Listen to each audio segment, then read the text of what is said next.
ఖాళీ ఒక video release చేసి ఒక ప్రకటన రిలీజ్ చేస్తే నన్ను పార్టీ నుంచి ఎక్స్పెల్ చేసాడు.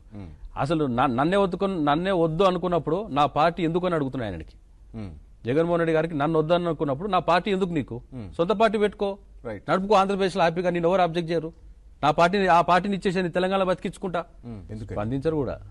కఠినాత్ములు వాళ్ళు, కఠినమైన మనసు ఉన్నటువంటి మనుషులు.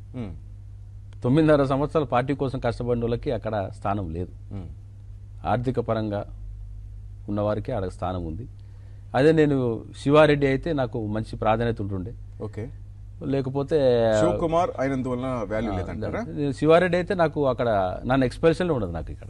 అంటే మీరు చెప్తున్నట్టు వైఎస్ఆర్సీపీలో ఆ సామాజిక వర్గానికే పెద్దపీట వేస్తారంటారా?